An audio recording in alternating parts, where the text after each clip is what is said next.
Hello, this is Farm Future News and this is episode 16. Welcome to watch this video.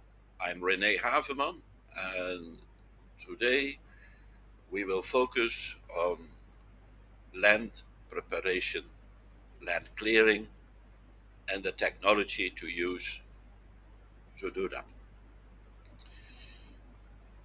It is springtime in West Africa.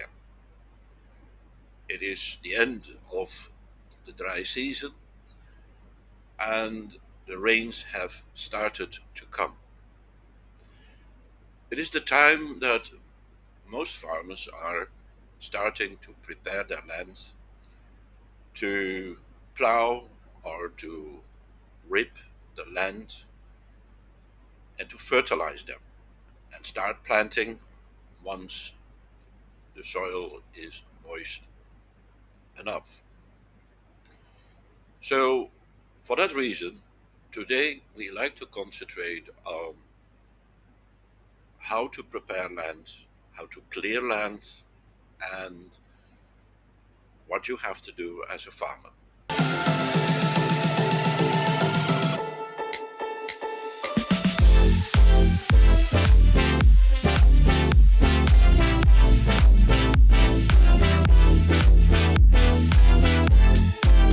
This field is located in the northern part of Ghana, and the type of soil in this part of Ghana or on this particular field is a well-drained sandy loam soil, which is normally good for maize and soybeans. These crops are mostly good for uplands, upland soils, which do not hold a lot of water and then exposed to sunlight to help the plants to attract a lot of sunlight for good germinations. So on this field, we'll be cultivating soybeans. Soybeans can be done as an intercrop with maize because it fixes its own nitrogen into the soil, and so you can do it as an intercrop with maize, or you can cultivate soybeans alone. However, if you try to do soybeans as an intercrop, it's good to plant it in rows, in strips. So you could do 3 strips of soybeans, then the next strip will be maize, then that way, in that sequential manner. Soybean is very economical, and then is very important. It's one of the most important beans in the world that provides vegetable proteins for millions of people, and also an ingredient for hundreds of chemical products.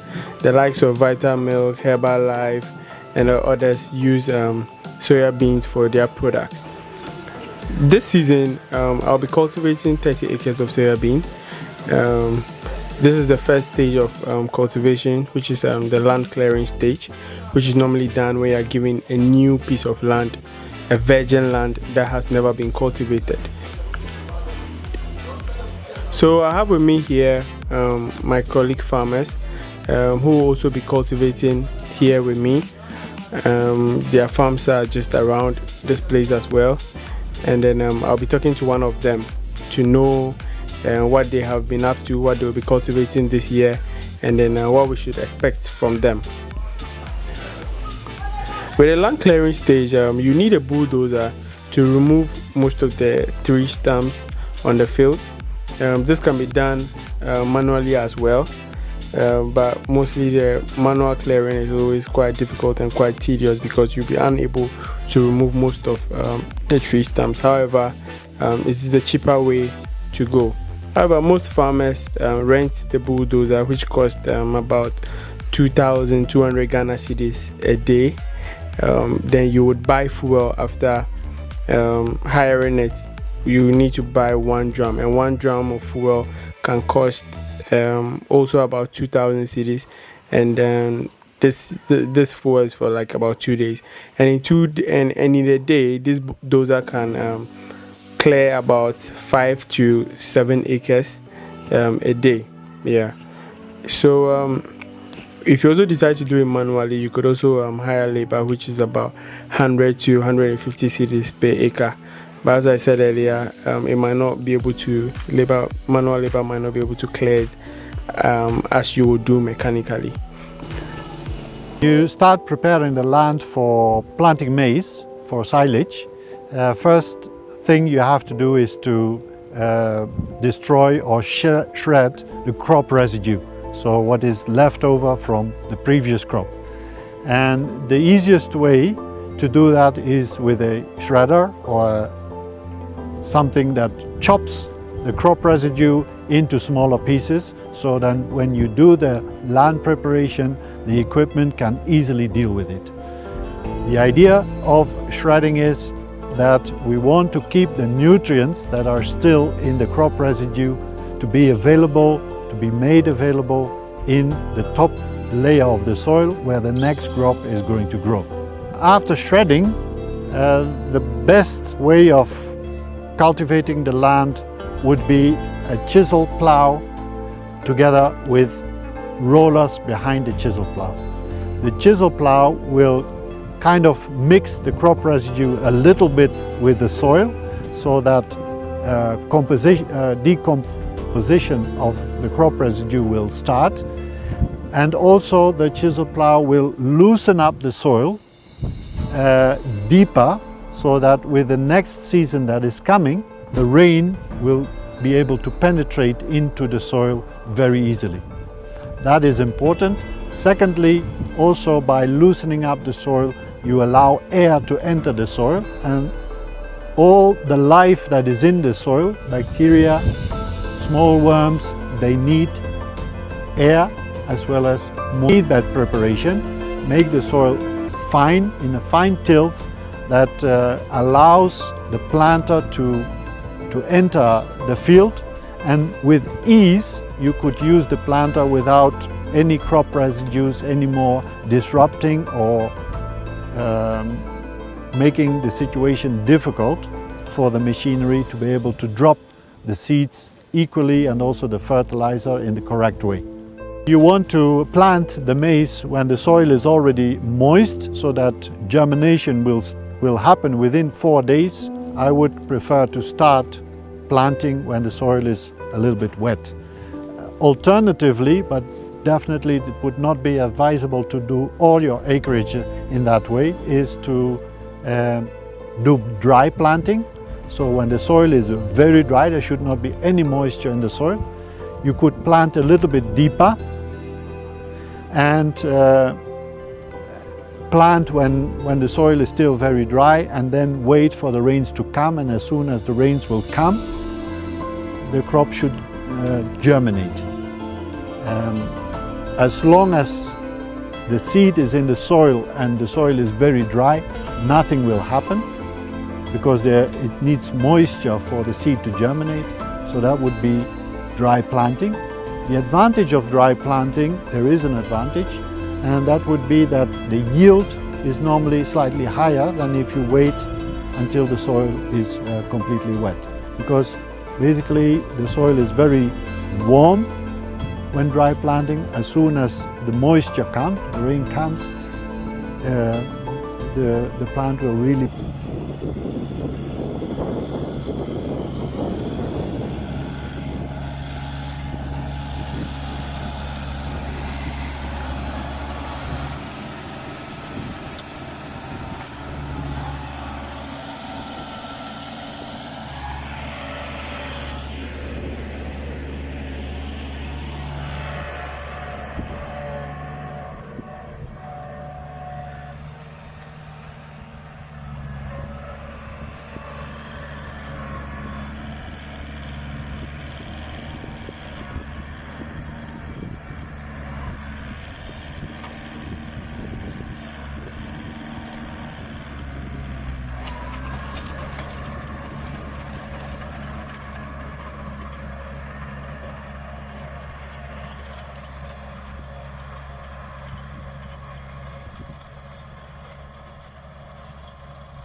Selecting the area for vegetable production, consider the important factors. Ensure available and nearby source of water. Check the soil quality like texture. Is it clay, loamy, or sandy? Which will help you decide the management interventions later on. Good light exposure aids in optimum photosynthesis essential for the plant's growth and also minimizes presence of insect pests and diseases. Consider the site history on presence of insect pests and diseases to know the suitable crop to grow. Clear the area of weeds or crop residues before cultivating the soil. You can collect the plant debris and use it in composting. Do initial visual assessment of the soil, checking the color and texture. If available, it is good to collect soil sample and send for soil testing to check the nutrient status and pH of the soil.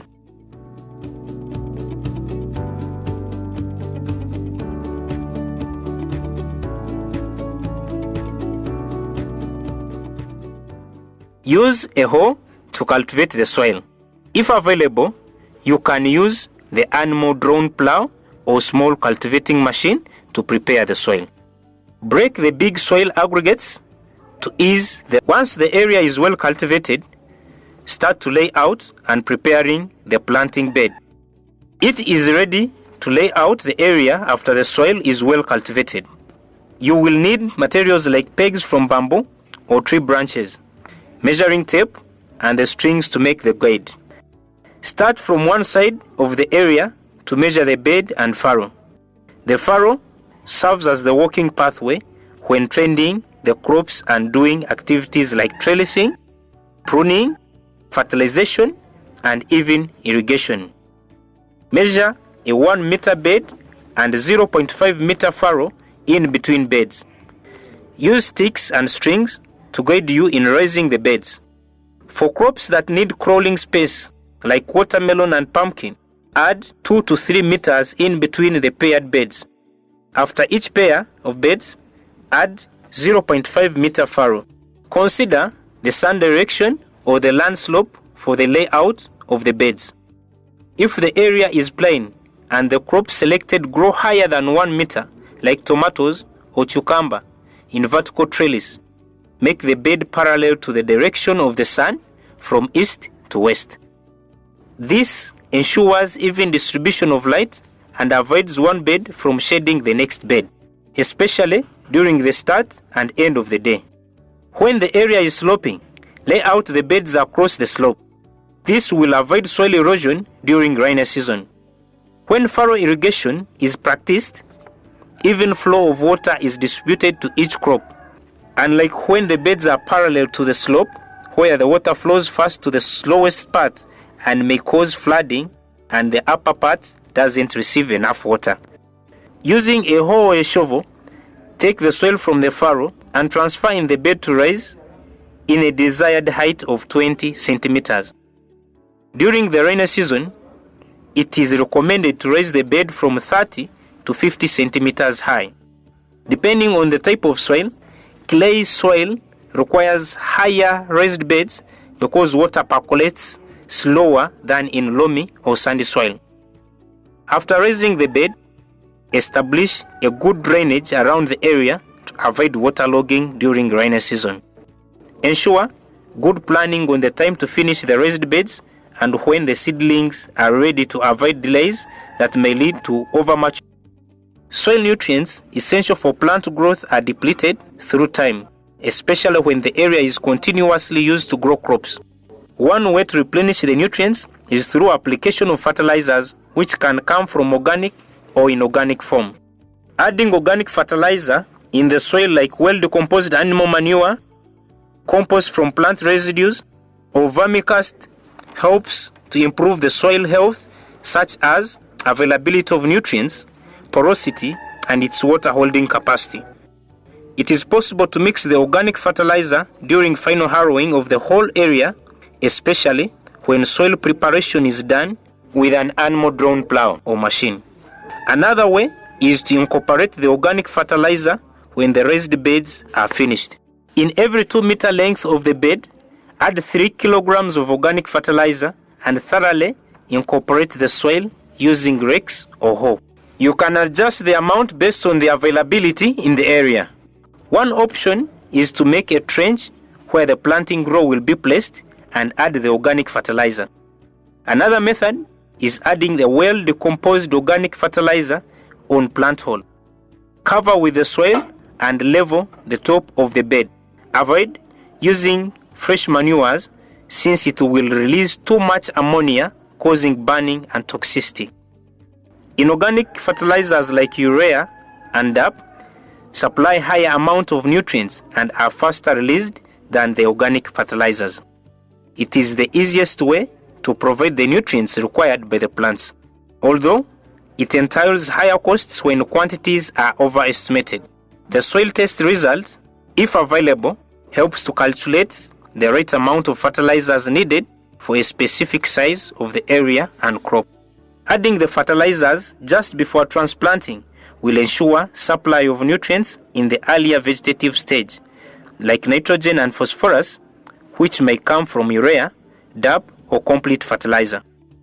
Depending on the crop to plant, available fertilizer to use, and the soil nutrient condition, you can broadcast from 40 to 100 grams in organic fertilizer in every 2 meters of the bed. Do not over-apply since this leads to losses like leaching, which will cost you money and will pollute the environment. Rake the bed to incorporate both the organic and inorganic fertilizers into the soil.